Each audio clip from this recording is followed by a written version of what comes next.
first floor. Nariman House is a Jewish Chabad residence. A young rabbi lives there with his family. They, along with 3 Jewish guests and 2 Indian staffers, have been trapped inside for the last 14 hours. But the area is a potential killing field. It's densely built and packed with onlookers who could be caught in the crossfire. Sorry to interrupt you. This is the breaking news. We are trying to get you the first shots. Suddenly, news channels cut to an extraordinary scene. An Indian woman has just run out with the rabbi's 2-year-old son. But she doesn't know if anyone else is alive inside. Back at the Taj, it's been over 18 hours since the siege began.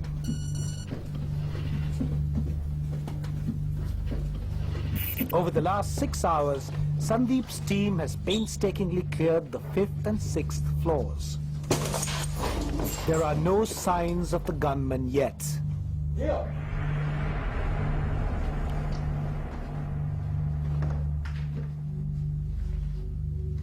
Just as the commandos approach a room on the 4th floor, shots ring out.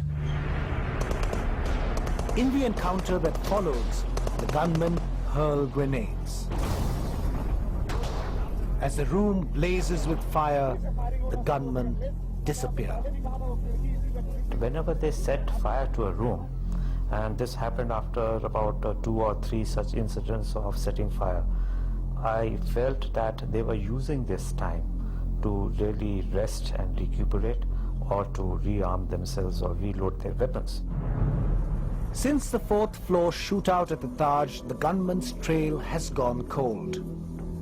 Major Sandeep Unnikrishnan and a team of commandos regroup in the lobby to start afresh. It's been almost 24 hours since the siege began. With people still trapped inside, the commandos try a different approach. They move towards the central staircase. They know they're exposed from all sides, but it's a risk they're willing to take. Sandeep, a veteran of counter-terrorist operations in Kashmir, leads fearlessly. It is a risk which he took, a risk which nobody teaches anyone, a risk which I believe comes out of a rich emotional account, emotional bank account. Sandeep and his partner make their way up to the first landing.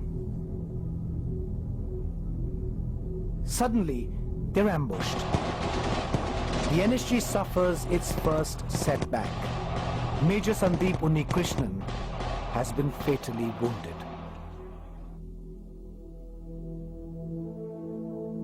I learned it from a TV news on 28th morning, somewhere around 9:45, after 9:45, maybe around 10 o'clock. And I hid it for a moment because I could not tell my wife that my son is dead. The commandos have no time to grieve for their fallen comrade. They can't rescue Sandeep's body until morning. Big news coming out of Nariman House. 3 camera positions tell the entire story. NSG commandos were para-dropped under the cover of heavy fire from surrounding buildings. Intelligence agencies reveal the gunmen are guided by handlers watching the news. Within minutes, the Indian government instructs news channels to cut the live feed. You can't tell television channels to come to the scene of the operation of a terror attack, then tell us later on that you were compromising security. If you felt that TV channels were compromising security at these sites, keep us away. Create a system by which we get the information on a regular basis. I think that didn't happen. I can't blame the media. The authority should have intervened and told the media that just as the people of India are watching what's going on live on television, the terrorist inside is also able to watch live on television. And his controllers, sitting wherever they are sitting, are perhaps able to watch it on television. I think the response of the authorities was slow and deficient. By afternoon, the commandos at the Oberoi Trident Hotel have good news. जहाँ पे दो terrorist थे जिन्होंने firing की थी उनको आज neutralise कर दिया गया है वो होटल भी अब पूरा हमारे कब्जे के अंदर है They rescue over 90 people, but 35 have already been killed, among them 9 foreigners.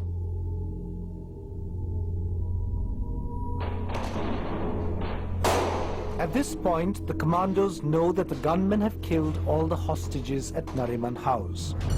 They move in for the final assault. The battle lasts all day.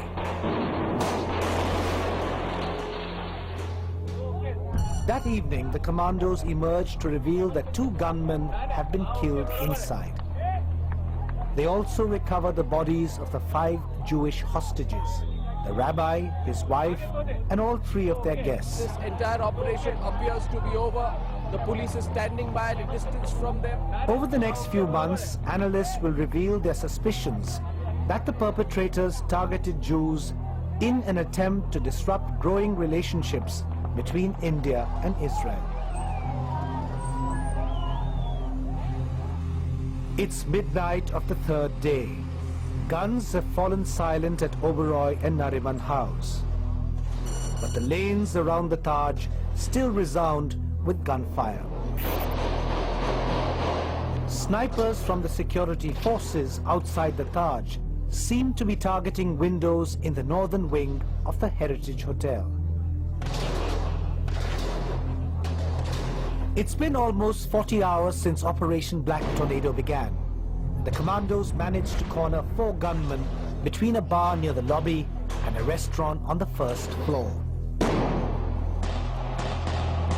The gunmen have no hostages, but they're in no mood to surrender.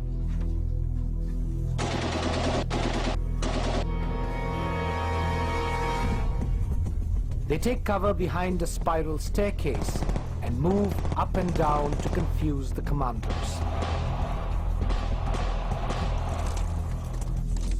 The NSG thought that there were 2 groups of terrorists, one on the 1st floor and another on the ground floor. Inside the restaurant, the gunmen resort to old tactics. They set the place on fire to distract the commandos. We didn't allow these chaps to change their position. Otherwise, they could have moved to another part of the hotel. After a prolonged gun battle through the night, the commandos brace up for the final assault.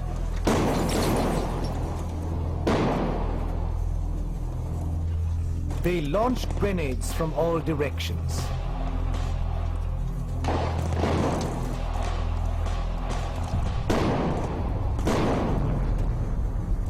Suddenly, television crews capture a terrorist falling out of a window. The commandos outside spray him with bullets. But the firing inside continues for another 20 minutes.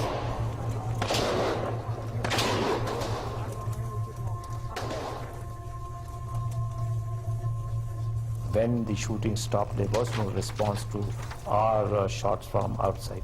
We went inside and found these 2 bodies which were lying near the spiral staircase. So 2 were inside, 1 was outside. The 4th body we had not found.